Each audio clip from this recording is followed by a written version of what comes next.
जितनों के भी extra marital affair हैं बड़ा वो बड़े खुश दिल होते हैं। जब शक वाली ये सुई होने लगती है, घूमने लगती है, अब वो ना उसे छोड़ सकता है ना उसे छोड़ सकता है। शनि और बुध इकट्ठे हों और ठीक ठाक घर में बैठे हो, उसके लिए तो साफ तौर पे ज्योतिष में लिखा है कि आवाज मार के ही लड़की को ले उड़ेगा। और यही सेम चीज लड़कियों में भी होती है। इस तरह के आपके घर में भी कोई भी शख्स है, चाहे औरत है चाहे आदमी है, तो चंद्र मंगल अच्छा कर लीजिए। चंद्र मंगल अच्छा करने का एक ही तरीका है।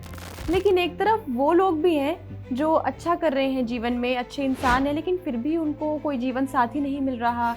इन लोगों के जब तक कि एस्ट्रोलॉजिकल उपाय ना हो जाए, जो चीज बाधा है या तो उसको हटाया जाए, या फिर जो योग है नहीं उपायों के द्वारा वो योग बनाया जाए, तब जाके इनकी शादियां होती हैं, वैसे नहीं होती। कैसे पता करें कि आपका जो पार्टनर है वो चीटर है या फिर उसके एक्स्ट्रा मैरिटल अफेयर्स हैं? ये सबसे ज्यादा कॉम्प्लिकेटेड सवाल है, क्योंकि इस जवाब को ढूंढ पाना, या तो आदमी पकड़ा जाए तब जवाब है, और नहीं तो वैसे अगर आप ढूंढने निकलो तो कहीं इसका जवाब नहीं है। वो क्यों नहीं है, मैं तुम्हें एक बात बताता हूं। हम मान लो रेड लाइट पे खड़े हैं, एक आकर के भिखारी हमें इरिटेट कर देता है, या तो उसे जबरदस्ती कोई कुछ दे के पीछा छुड़ाता है, समझ गए, और या उसे वैसे डांट डपट के भगाता है, दफा हो यहां से, है ना।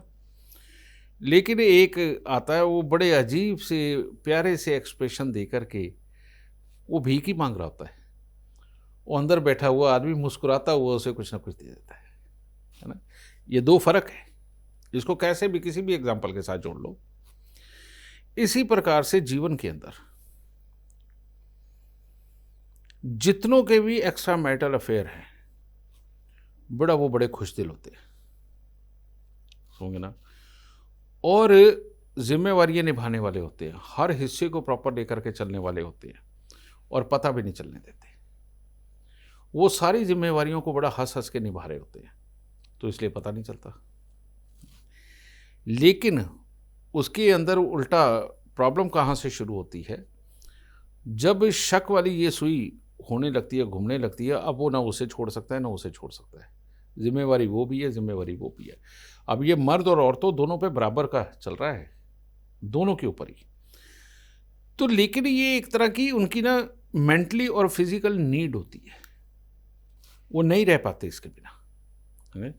यही कारण है कि आज युगों शताब्दियां बीत गई, ये चीज ना कभी बंद हुई है और ना कभी आगे युगों शताब्दियों तक बंद होनी है। उसका कारण, मान लीजिए किसी का सूर्य अकेला दूसरे घर में है, अब वहां बन गया शुक्र का पितृशाप। लेकिन ये सूर्य इतना अच्छा होता है कि अपने भाई बहन, ससुराल, जीवन साथी, अड़ोसी पड़ोसी सबकी मदद करके उनको पार उतारता है। तो कितना अच्छा इंसान है ये। लेकिन ये 2-4 जगह संबंध बनाए बिना रह ही नहीं सकता। ये इसकी फिजिकल या मेंटली नीड है। राहु 7वें में हो, हर वक्त दिमाग के अंदर विपरीत लिंगी घुसा ही रहता है। इसको चाहत है, इसको एक छोटी सी छूट कहीं से मिली, बेटा इसने जुड़ ही जाना है। शुक्र चौथे घर में हो, दूसरा और 7वां घर खाली हो, आदमी जहां जाएगा चाहे पैसे खर्च करके उसे सेक्स करके आना पड़े, वो करके आता है। और नहीं तो कोई ना कोई साथी तो उस दूसरे शहर में भी ढूंढ ही लेता है ना। शनि और बुध इकट्ठे हों और ठीक ठाक घर में बैठे हो, उसके लिए तो साफ तौर पे ज्योतिष में लिखा है कि आवाज मार के ही लड़की को ले उड़ेगा। यानी कि उसकी वाणी में ही कुछ ऐसा होता है कि वो सामने वाले विपरीत लिंगी को बड़े आराम से समझा देता कि हाँ मैं तैयार हूं, तुम तैयार हो तो आ जाओ, ठीक है। ये सारी चीज है, और यही सेम चीज लड़कियों में भी होती है और सेम लड़कों में भी होती है। उसके आगे आ जाओ, फिर शुक्र 9वें घर के अंदर अकेला हो, और अगर चंद्रमा अच्छी जगह नहीं बैठा, ये बच्चे छोटी उम्र से 15-17 साल की उम्र से ही ये शराब नशे में भी उतरने लगते हैं, और ख़ास तौर पे ये बहाना ढूंढते हैं कि घर से दूर जाके पढ़ेंगे, ठीक है। और वहाँ पर ये शराब भी, सिगरेट भी, कोई ना कोई नशा भी, और साथ में विपरीत लिंगी का सुख ये पाना शुरू कर देते हैं। शुक्र 10वें घर में हो, पहले और 5वें घर के अंदर कोई भी ग्रह हो, है ना, ये तो रुक ही नहीं सकते ना। इन्होंने जिंदगी की पूरी मौज मस्ती लेनी है, समझना, नहीं रुक सकते। शुक्र शनि केतु, ये शुक्र शनि 12वें घर में 9वें घर के अंदर हो, ठीक है। अब भाषा तो ऐसी लिखी है, एक शब्द में समझाने की बात हो तो उसमें लिखा रंडी तो अब बस ही जाएगी कहीं ना कहीं, यानी कि उसने जिंदगी के अंदर सारे कर्म किए लेकिन शादी जरूर करके बस जाएगी, संस्कारवान दिखेगी, ठीक है। अब ये होता कहाँ है? ये होता तो हमारे फील में, मानसिकता के, शरीर के अंदर गुदगुदी के कारण ये होता है। और जब शरीर के अंदर से कोई डिमांड पैदा होती है तो बाहर आदमी की आंखें उसी को ढूंढती है। करा क्या जाए, इसको कौन समझाएगा? लेकिन इसके माँ बाप की चाहत, क्या इसकी शादी ना करे? उसके भाई बहन की चाहत, ये संस्कारी हो, ठीक है। उसके जीवन साथी की चाहत, ये मेरे प्रति वफादार हो। लेकिन उसके शरीर के अंदर की, उसकी मानसिकता की चाहत क्या है, ये तो वो किसी को बता भी नहीं सकता। बस जब अकेला होगा ढूंढ लेगा। ये रीजन है कि ये चीज नहीं बंद हो पाती। अब इस चीज से त्रस्त मियाँ बीवी दोनों आते हैं मेरे पास। कभी बीवी कसूरवार होती है और मियाँ कहता है मेरे साथ तो इसने ऐसा कर दिया, मैंने इसे एक बार पहले माफ़ किया था, दूसरी बार तब किया था, तीसरी बार अब ये फिर यही गलती कर रही है, कब तक करूं? कहता मैं छोड़ सकता नहीं, मेरे बच्चे बड़े, ठीक है। कभी बीवी आती है, कहती जहाँ देखो वहाँ शुरू हो जाती है। पहले इनका मेरी बहन के साथ था, बाद में अब इन्होंने बाहर वो कोई देख ली, कोई आता है, कोई कहता है मेरी सेक्रेटरी रख ली इन्होंने, तो उसके साथ ये लगे हुए हैं। ये रोज के खेल हैं। इस चीज़ को ठीक किया जा सकता है, बस एक दो बातें समझानी होती हैं कि इसकी वजह से उसको नुकसान क्या हो रहा है, और एक या दो उपाय होते हैं जो कि इस लाइन से वापस ले आते हैं। और अगर इस तरह के आपके घर में भी कोई भी शख्स है, चाहे औरत है चाहे आदमी है, तो चंद्र मंगल अच्छा कर लीजिए। चंद्र मंगल अच्छा करने का एक ही तरीका है कि रोज दूध, पानी और शहद ये मिलाइए और रोज शिवलिंग पे चढ़ाइए। और उसके साथ में जो मीठी फुल्लियाँ होती है ना, मीठी खील जिनके ऊपर चीनी चढ़ी होती है, ये हर रोज मंदिर जाके प्रसाद वाले परात में डाल दीजिए, वो बढ़ता रहेगा। ये दो उपाय करके देखिए। मैं ये तो नहीं कहता कि खत्म हो जाएगा, लेकिन ये भावना जो 100% है ना, वो 10% पे जरूर आ जाएगी। और ये 10% भी आ गई तो बेटा बहुत बड़े बचाव हो जाएंगे, बहुत बड़े। और अगर बिल्कुल बिगड़ा हुआ रूप, जिसे कहते हैं शुक्र राहु का मेल, राहु का 7वें स्थान में, शुक्र का पितृदोष, अगर ये बड़ी बड़ी चीज़ें हैं, ये बिना सिचुएशन देखे और बिना उस पूरे सिम्टम्स के उपाय किए बिना ये ठीक नहीं होती, ठीक है।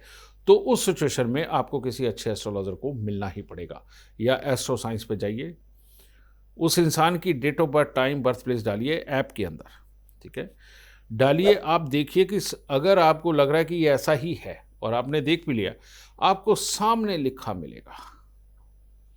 और ये जो इसका कर्म है, या तो लिखा मिलेगा कि आपके संबंध कहीं और होंगे और वो आपके लिए बहुत लकी साबित होगा और आपके लिए जीवन में फ़ायदा देगा, या तो ये इस तरह की भाषा लिखी मिलेगी, और या फिर ये लिखा मिलेगा कि आप इस तरह के संबंध में होंगे, इसका खामियाजा आपके जीवन साथी को भी भुगतना पड़ेगा, उसकी शारीरिक अवस्था में, और आपके भी रुपए, पैसे, प्रॉपर्टी, स्वास्थ्य और आपके हालात जो कि खराब होने वाले हैं या हो चुके हैं, वो आपको पेट लिखे मिलेंगे कि ये वाले हालात आपके हो चुके होंगे। तो ये वाला जो सुख है, शारीरिक सुख, बेटा इसके अंदर आदमी ढूंढता तो मानसिक सुख है, लेकिन ये शारीरिक सुख से साथ जुड़ा हुआ है हो। और ये जो चीज़, ये दुख देने वाली भी होती है और सुख देने वाली भी होती है। अब किसकी किस्मत में सुख देने वाली है, तो बेटा वो तो सारे मस्त है, लगे हुए हैं। और जिसकी दुख देने वाली है, उसका घर नर्क बन चुका है, उसकी कमाई नर्क बन चुकी है, उसका शरीर नर्क बन चुका है। समझ गया ना? तो ये एक ऐसी चीज़ है, आप किसी को समझा के रोक दो, ये नहीं है, क्योंकि प्रवचन देने वाले स्वयं इसमें लिप्त हैं और प्रवचन सुनने वाले लिप्त हैं।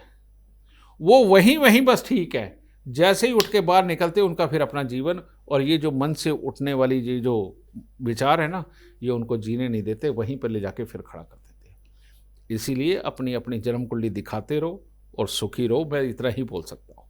और या फिर ये जो मैंने दूध, पानी, शहद का जो उपाय बताया, इसको आजमा के देखिए कितना फ़र्क पड़ता है।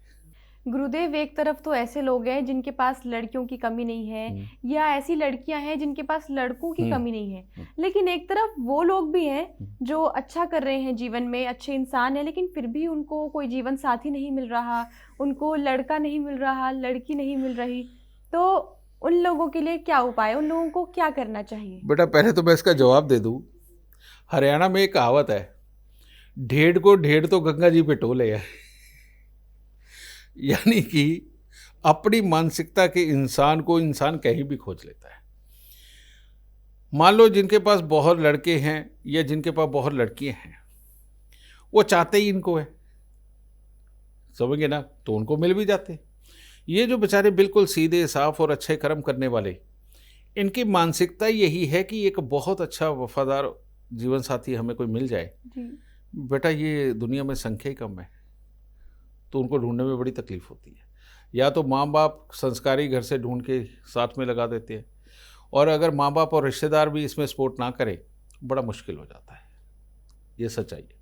दुनिया की सच्चाई को देखते हुए बेटा वो बहुत देर देर लगाते हैं रिश्तों को ढूंढने में, ठीक है। कई बार तो ये होता है। और या फिर अगर जन्म कुंडली के 10वें, दूसरे और छठे घर में मैक्सिमम ग्रह बैठे हुए हैं, तो बेटा ऐसा इंसान सिर्फ काम और अच्छे काम करने के लिए पैदा होता है। वो शादीशुदा जिंदगी के सुख भोगने के लिए तो पैदा ही नहीं हुआ होता, ठीक है ना। तो उस अवस्था के अंदर बेटा ये लोग काम में, अपने काम के पैकेज में, सुख कमाने में, दुनियादारी के अंदर अच्छा चलने में इनके कोई कमी नहीं होती, लेकिन इनके नसीब में नहीं होता कि विपरीत लिंगी का सुख इनको मिले। उनकी शादियाँ तय होती हैं, टूट जाती हैं, देखने जाते हैं, पूरी बात बनती है, एंड पे जाके सामने वाले मना कर देते हैं, या देखने जाते हैं, उसको एंड तक चलते हैं, देखते हैं, और लास्ट में इनको कोई कमी नज़र आती है, ये स्वयं तोड़ देते हैं। इस तरह के हालात जीवन में चलते ही रहते हैं। इन लोगों के जब तक कि एस्ट्रोलॉजिकल उपाय ना हो जाए, जो चीज़ बाधा है या तो उसको हटाया जाए, या फिर जो योग है नहीं, उपायों के द्वारा वो योग बनाया जाए, तब जाके इनकी शादियां होती हैं, वैसे नहीं होती। और जो जिनके पास बहुत सारे हैं बेटा, उनको कोई ज़रूरत भी नहीं होती।